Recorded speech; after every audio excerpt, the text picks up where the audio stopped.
In my book, Darwin's Doubt, I discuss a problem that Darwin understood about his own theory, even in 1859 when he published The Origin of Species, and that is that the pattern of appearance of new forms of life in the fossil record does not match the branching tree pattern that he presented in The Origin of Species. But instead, in the fossil record, new forms of life arise very abruptly. And there's one particular such event in the history of life that's especially dramatic. It's known as the Cambrian explosion.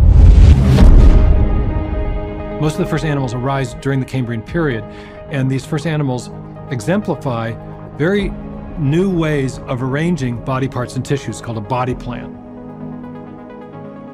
On my shelf here, I've got a trilobite fossil, and this particular one has very well preserved trilobite eyes. The trilobites, one of the earliest Cambrian animals, came on the scene already with sophisticated compound eyes. You can see the compound eyes like the eyes of modern insects. We know those are very sophisticated devices. They are there from the very beginning of the Cambrian explosion. Every time we see innovation, it happens explosively. These are called radiation events. So there are radiation events for the fishes, for amphibians, for reptiles. There are 3 radiation events for birds. There's a radiation event for mammals. And even when human beings come on the scene, there's something called the sociocultural Big Bang, where out of nowhere, this incredibly sophisticated behavior appears explosively. This is completely contrary to what you'd expect from an evolutionary framework. You would expect that there would be a proliferation of species, which eventually leads to new genera, which eventually leads to new families, then new orders, new classes, and last of all, new phyla. But we see the opposite in the fossil record. The phyla show up first, and they show up simultaneously and suddenly.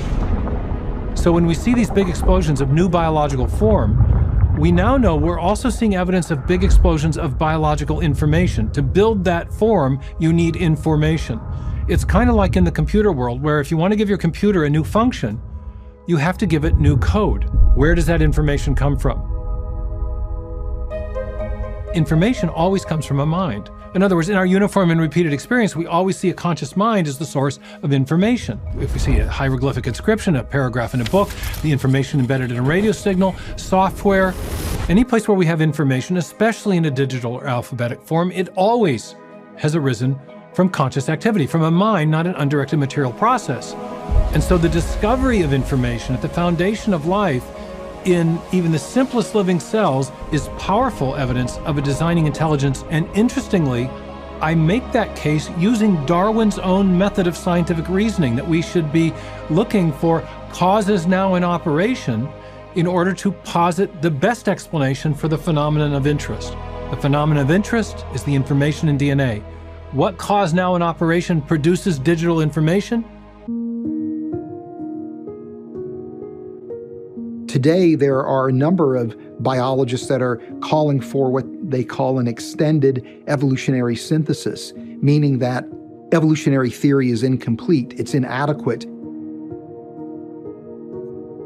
They called a meeting in November of 2016 to come up with a new theory of macroevolution, because the current theory they have, this neo-Darwinian theory where you mutate DNA and get a new body plan, they were admitting doesn't work. So they called all these people to the UK back in November of 2016 to have this meeting, and they heard a lot of people complaining about the current theory of macroevolution, but they couldn't come up with another naturalistic theory as to how these subsequent life forms could evolve.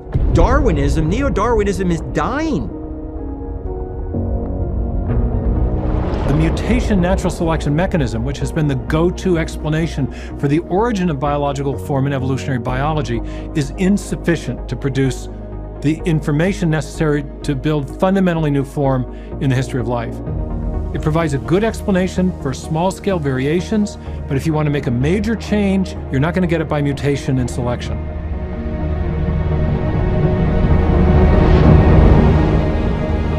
Even if evolution were true, all it would explain is how one species morphed into another species, and then over time we get the complexity and diversity of life. Evolution doesn't explain why there's something rather than nothing. Evolution doesn't explain why the universe is exquisitely fine-tuned for life. Evolution can't explain the origin of life.